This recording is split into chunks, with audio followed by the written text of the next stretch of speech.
क्या आपने कभी सोचा है, नवरात्रि केवल एक पर्व नहीं बल्कि मात्र शक्ति की अनंत साधना का प्रतीक क्यों है? क्यों करोड़ों लोग साल में 2 बार 9 रातें और 10 दिन केवल देवी की आराधना में खो जाते हैं? क्यों दुर्गा के बिना सृष्टि अधूरी मानी जाती है? और आखिर इस शक्ति पूजा की उत्पत्ति कहां से हुई? कहते हैं जब ब्रह्मांड की रचना हुई तब शक्ति ही वह आधार बनी जिस पर सृष्टि टिकी। ब्रह्मा ने सृष्टि रची, विष्णु ने उसका पालन किया और महेश ने संहार का कार्य संभाला। परंतु इन तीनों देवों की शक्ति का स्रोत कौन थी? वह थी आदि शक्ति।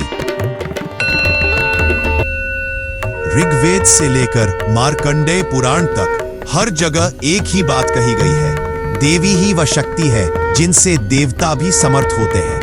उनके बिना देवता केवल निष्क्रिय है और ब्रह्मांड केवल एक निर्जीव शून्य। नवरात्रि की जड़ें केवल एक धार्मिक अनुष्ठान में नहीं बल्कि अनादि काल की उस घटना में है जब अच्छाई और बुराई का संतुलन डगमगाने लगा। कहानी शुरू होती है महिषासुर से, एक असुर जिसने घोर तप कर ब्रह्मा से वरदान पाया, कोई देव, दानव या पुरुष मुझे परास्त न कर सके। इसके बाद महिषासुर ने तीनों लोगों पर अत्याचार करना शुरू किया। देवताओं के महल छीन लिए गए, इंद्रदेव को स्वर्ग से निर्वासित कर दिया गया, धरती पर अत्याचार बढ़ने लगे। उस समय देवता असहाय हो गए और तब ब्रह्मा, विष्णु और महेश ने अपनी अपनी शक्तियां एकत्र की।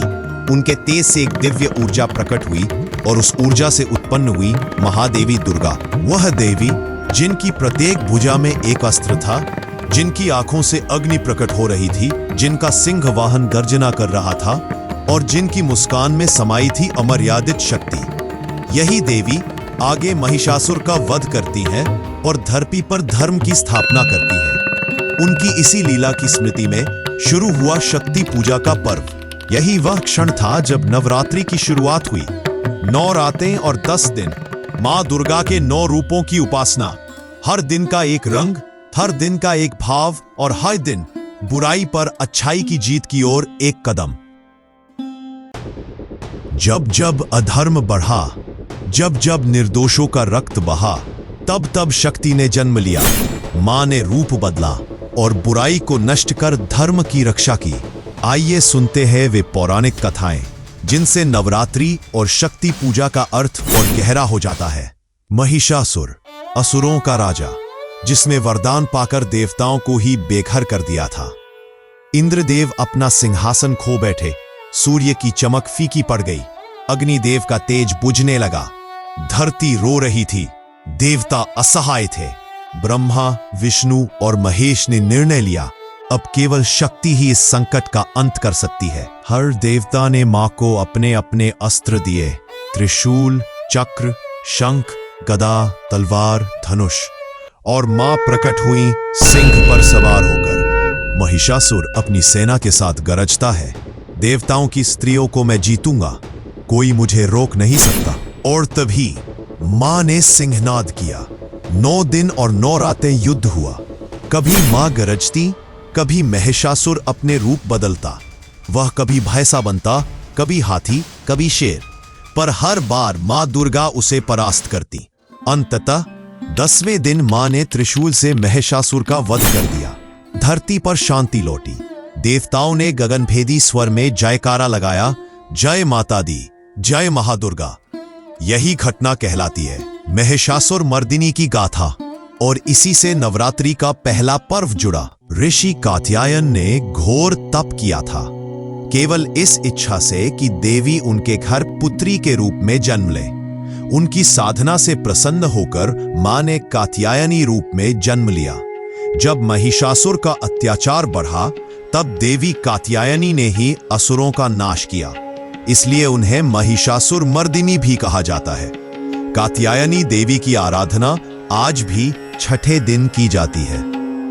महिषासुर के बाद शुंभ और निशुंभ ने देवताओं को आतंकित करना शुरू किया। उन्होंने संदेश भेजा, हे देवी, तुम इतनी सुंदर हो, हमारे साथ विवाह करो। देवी मुस्कुराई और बोली, जिसने मुझे युद्ध में हराया वही मेरा स्वामी होगा। ड्रामा बढ़ता है। फिर हुआ भीषण संग्राम। देवी ने चंद्रमुंड का वध किया और तभी मां के माथे से प्रकट हुई काली। काली ने अपने विकराल रूप से चंद्रमुंड का वध किया और मां को प्रसन्न कर चामुंडा नाम पाया। अंततः देवी ने शुंभ निशुंभ को भी मार गिराया। यह कथा सिखाती है कि अहंकार और लालसा चाहे कितनी भी बड़ी हो, शक्ति के सामने टिक नहीं सकती।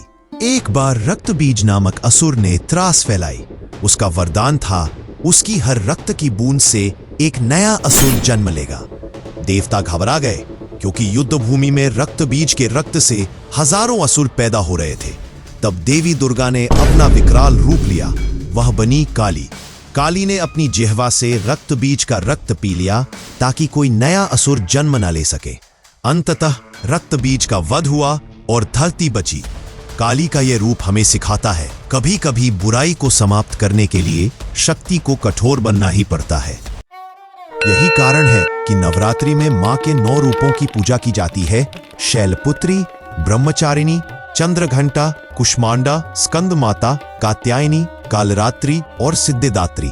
हर रूप की एक कथा है, हर रूप एक ऊर्जा है और हर रूप भक्तों को जीवन में अलग अलग शक्तियां प्रदान करती है।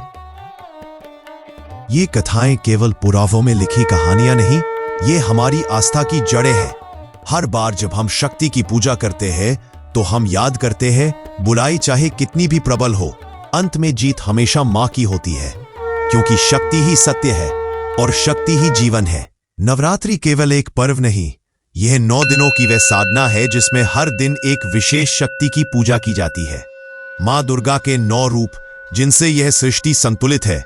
आइए जानते हैं उन 9 दिनों का महत्व और देवी के दिव्य स्वरूप। पहले दिन पूजा होती है मां शैलपुत्री की। वे पर्वतराज हिमालय की पुत्री है।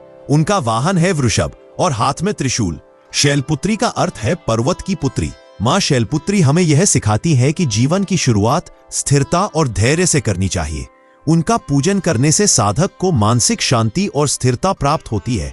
इस दिन भक्त सफेद वस्त्र पहनते हैं जो पवित्रता और शांति का प्रतीक है। दूसरे दिन मां के ब्रह्मचारिणी स्वरूप की पूजा होती है। उन्होंने घोर तपस्या कर भगवान शिव को पति रूप में प्राप्त किया। मां ब्रह्मचारिणी तप और संयम की देवी है। उनकी आराधना से भक्तों को आत्मबल और जीवन में लक्ष्य की ओर बढ़ने की प्रेरणा मिलती है। इस दिन नारंगी या पीले वस्त्र धारण करना शुभ माना जाता है। यह रंग उत्साह और ऊर्जा का प्रतीक है। तीसरे दिन मां चंद्रघंटा की पूजा होती है। उनके माथे पर अर्धचंद्र है जो घंटा के समान प्रतीत होता है, इसलिए उनका नाम पड़ा चंद्रघंटा। मां चंद्रघंटा युद्ध प्रिय और वीर रूप में पूजी जाती है। उनकी उपासना से भय और नकारात्मक शक्तियां दूर होती हैं। इस दिन भक्त लाल वस्त्र धारण करते हैं। यह साहस और वीरता का रंग है। चौथे दिन पूजा होती है मां कुष्मांडा की। कहा जाता है कि उन्होंने अपनी मुस्कान से ब्रह्मांड की रचना की। उनका निवास सूर्यमंडल में है। मां कुष्मांडा ऊर्जा और सृजन की देवी है। उनकी पूजा से जीवन में प्रकाश, सेहत और सकारात्मक ऊर्जा का संचार होता है। इस दिन भक्त हरे वस्त्र धारण करते हैं। यह रंग जीवन और समृद्धि का प्रतीक है। पांचवें दिन पूजा होती है मां स्कंद माता की। वे भगवान कार्तिकेय की माता है। उनका वाहन है सिंह और वे कमल पर विराजमान होती है। मां स्कंद माता भक्ति और मातृत्व का प्रतीक है। उनकी पूजा से परिवार में सुख, शांति और संतान सुख प्राप्त होता है। इस दिन भक्त पीले वस्त्र पहनते हैं। यह आनंद और समृद्धि का रंग है। छठे दिन पूजा होती है मां कात्यायनी की। ऋषि कात्यायन की तपस्या से वे उनके घर पुत्री रूप में जन्मी। मां कात्यायनी वीरता और धर्म की रक्षा का स्वरूप है। यही वह रूप है जिसने महिषासुर का वध किया, इसलिए इन्हें महिषासुर मर्दनी भी कहा जाता है। इस दिन भक्त हरे या नीले वस्त्र पहनते हैं। यह साहस और विजय का प्रतीक है। सातवें दिन मां कालरात्रि की पूजा होती है। वे काली के रूप में पूजी जाती है, अत्यंत भयानक और विकराल, परंतु वे भक्तों के लिए सौम्य और कल्याणकारी है। उनकी उपासना से भय, शत्रु और नकारात्मक शक्तियां नष्ट होती है। यह दिन हमें सिखाता है कि अंधकार के बाद ही प्रकाश आता है। इस दिन भक्त नीले या गहरे रंग के वस्त्र पहनते हैं। आठवें दिन पूजा होती है मां महागौरी की। वे पूर्णता, सौंदर्य और शांति का स्वरूप है। उनकी तुलना चांद की सफेदी से की जाती है। भक्त मानते हैं कि उनकी उपासना से जीवन के सभी पाप मिट जाते हैं और आत्मा पवित्र हो जाती है। इस दिन भक्त सफेद वस्त्र पहनते हैं। यह शांति और पवित्रता का रंग है। 9वें दिन पूजा होती है मां सिद्धिदात्री की। वह शक्ति है जो भक्तों को सिद्धियां और ज्ञान प्रदान करती है। मां सिद्धिदात्री की कृपा से मनुष्य पूर्णता को प्राप्त करता है। उनकी आराधना से साधक को सभी प्रकार की सिद्धियां और दिव्य ज्ञान प्राप्त होता है। इस दिन बैंगनी रंग धारण करना शुभ माना जाता है। ये है मां के 9 रूप और यही है नवरात्रि का वास्तविक रहस्य। नवरात्रि हमें यह सिखाती है कि जीवन के हर दिन में, हर संघर्ष में और हर परिस्थिति में मां की अलग अलग शक्तियों की आवश्यकता होती है। इसलिए हम 9 दिनों तक उनके 9 रूपों की आराधना करते हैं, क्योंकि मां ही शक्ति है और शक्ति ही जीवन है। भारत एक ऐसा देश जहां हर पत्थर, हर नदी, हर पर्वत देवी की शक्ति का प्रतीक माना जाता है। शक्ति पूजा केवल एक अनुष्ठान नहीं, बल्कि यह भारतीय संस्कृति की आत्मा है। आइए जानते हैं भारत में शक्ति परंपरा की वह गहराई जिसमें मंदिर, तंत्र और लोक कथाएं छिपी हुई हैं। कहते हैं जब माता सती ने अपने पिता दक्ष के यज्ञ में अग्नि में प्रवेश कर प्राण त्याग दिए, तो भगवान शिव दुख से व्याकुल होकर उनका शरीर कंधे पर लिए समूचे ब्रह्मांड में घूमने लगे। तब भगवान विष्णु ने अपने सुदर्शन चक्र से सती के शरीर को खंड खंड कर दिया। उनके अंग जहां जहां गिरे वहां वहां शक्तिपीठ बने। भारत में लगभग 51 शक्तिपीठ प्रसिद्ध है, जैसे कामाख्या मंदिर, वैष्णो देवी जम्मू, काली घाट कोलकाता, ज्योतिष माता हिमाचल, भीमेश्वरी कर्नाटक और कई अन्य। ये शक्तिपीठ आज भी मां की ऊर्जा से आलोकित है। यहाँ आने वाले भक्त मानते हैं कि वे केवल दर्शन नहीं करते, बल्कि सीधे शक्ति का आशीर्वाद प्राप्त करते हैं। असम का कामाख्या मंदिर शक्ति पूजा का सबसे रहस्यमय स्थान है। यहाँ गर्भगृह में किसी मूर्ति की नहीं, बल्कि प्राकृतिक योनि कुंड की पूजा होती है। कहा जाता है यहीं पर मां सती का योनि अंग गिरा था, इसलिए यहाँ स्त्रीत्व और मातृशक्ति की सर्वोच्च पूजा होती है। कामाख्या मंदिर तंत्र साधना का प्रमुख केंद्र भी है। अंबुबाची मेले के समय जब मंदिर 3 दिन तक बंद रहता है, तो मान्यता है कि उस समय माता ऋतुमती होती है। यह लोक कथा भारत की संस्कृति में स्त्री के महत्व और मातृत्व की पवित्रता को दर्शाती है। जम्मू के त्रिकुट पर्वत पर स्थित है वैष्णो देवी का मंदिर। कहते हैं माता ने भैरवनाथ का वध करने के बाद यही समाधि ली थी। गुफा में 3 पिंडियां हैं जो महाकाली, महालक्ष्मी और महासरस्वती के प्रतीक हैं। हर साल करोड़ों भक्त माता के दर्शन के लिए यहाँ आते हैं। यात्रा कठिन होती है, पर विश्वास है कि जो सच्चे मन से जाता है उसे मां जरूर दर्शन देती है। यह मंदिर इस बात का प्रमाण है कि शक्ति पूजा केवल पौराणिक कथा नहीं, बल्कि आज भी जीवंत आस्था है। भारत में शक्ति पूजा केवल भक्ति और मंदिरों तक सीमित नहीं, इसकी एक रहस्यमयी शाखा है, तंत्र साधना। तांत्रिक मानते हैं कि शक्ति भी ब्रह्मांड की मूल ऊर्जा है। अगर इस ऊर्जा को साध लिया जाए तो मनुष्य असाधारण शक्तियां प्राप्त कर सकता है। श्मशान में की जाने वाली काली साधना, रात्रि में की जाने वाली तंत्र पूजा, ये सब इसी परंपरा का हिस्सा है। हालांकि समाज में इसे रहस्यमयी और डरावना माना गया है, लेकिन तंत्र का वास्तविक उद्देश्य है मन, आत्मा और ब्रह्मांड की शक्ति को एक सूत्र में बांधना। भारत के गांवों में शक्ति पूजा केवल मंदिरों तक सीमित नहीं, हर गांव में कोई ना कोई मां का स्थान होता है। कहीं पीपल के पेड़ के नीचे देवी की मूर्ति, कहीं गांव के बाहर किसी काली मंदिर में बलि, तो कहीं नवरात्रि के समय ढाक की थाप पर देवी की आराधना। लोक कथाओं में भी शक्ति की गाथाएं भरी पड़ी हैं। कहीं मां ने गांव को महामारी से बचाया, कहीं देवी ने दानव का वध कर लोगों को सुरक्षित किया। कथाएं इस बात का प्रमाण है कि शक्ति पूजा केवल पुराणों की कहानी नहीं, बल्कि लोगों के जीवन का हिस्सा है। भारत में शक्ति परंपरा इतनी गहरी है कि इसे केवल शब्दों में नहीं बांधा जा सकता। यह हर मंदिर की घंटी में है, हर ढाक की थाप में है, हर भक्त की आंखों के आंसुओं में है। शक्ति केवल देवी की मूर्ति में नहीं, बल्कि हर मां, हर बहन, हर स्त्री में है। और यही है भारत की शक्ति परंपरा। नवरात्रि की अंतिम रात, वो रात जब अच्छाई और बुराई का सबसे बड़ा संघर्ष अपने चरम पर पहुंचा। महिषासुर, जो अब तक अजेय था, बार बार रूप बदलकर मां दुर्गा को छलने की कोशिश करता। कभी सिंह बनता, कभी हाथी, कभी भैंसा, लेकिन मां दुर्गा की शक्ति अडिग थी। देवी ने गर्जना की, महिषासुर, तेरे पापों का अंत अब निश्चित है। आज तेरी मृत्यु से संसार को नया जीवन मिलेगा। तभी मां दुर्गा ने अपने त्रिशूल से महिषासुर को भेद दिया और महिषासुर युद्धभूमि पर गिर पड़ा। धरती पर शांति लौट आई।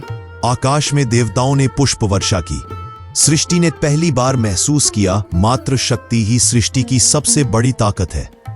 महिषासुर मर्दिनी की विजय के बाद देवताओं ने मां दुर्गा की आराधना शुरू की। वहीं से नवरात्रि पर्व की शुरुआत हुई। 9 रातें और 10 दिन जब मां के 9 स्वरूपों की पूजा की जाती है।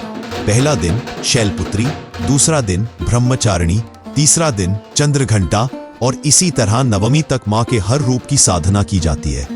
ये सिर्फ पूजा नहीं है, ये विश्वास है कि हर स्त्री में वही शक्ति है, वही मातृत्व है, वही करुणा है जो मां दुर्गा में है। नवरात्रि का संदेश साफ है, नारी का सम्मान ही धर्म है। आज भी कन्या पूजन में छोटी बच्चियों को देवी का रूप मानकर पूजा जाता है, क्योंकि हर बच्ची, हर मां, हर नारी शक्ति का ही स्वरूप है। जिस घर में नारी का सम्मान होता है वहां स्वयं मां लक्ष्मी का वास होता है। नवरात्रि हमें याद दिलाती है कि केवल शक्ति की उपासना से ही संतुलन बना रह सकता है। विनाश भी और सृजन भी दोनों शक्ति के हाथ में। नवरात्रि के अंतिम दिन यानी दशहरे पर मां दुर्गा की मूर्तियां विसर्जित की जाती हैं।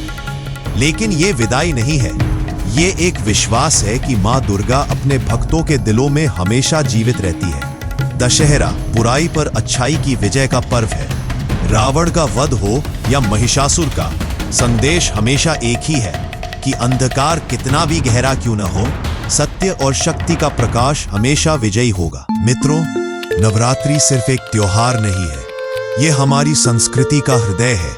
ये हमें बताती है कि हर स्त्री, हर मां, हर कन्या पूजनीय है। आज अगर हम सच में नवरात्रि मनाना चाहते हैं तो हमें सिर्फ देवी की मूर्तियों में शक्ति नहीं खोजनी चाहिए, बल्कि अपने घर, अपने समाज और अपने हृदय की हर नारी में उस शक्ति को पहचानना चाहिए। याद रखिए, जहां नारी का सम्मान होता है वहां देवता स्वयं निवास करते हैं, और यही है नवरात्रि का सबसे बड़ा संदेश। अगर आपको ये कहानी, ये आस्था और ये यात्रा पसंद आई हो तो इस वीडियो को शेयर करें ताकि मां दुर्गा का संदेश हर घर तक पहुंचे। और चैनल को सब्सक्राइब करना ना भूलें, क्योंकि हम और भी कहानियां लेकर आएंगे जो आपके दिल को छुएंगी और आत्मा को झकझोर देंगी। जय माता दी।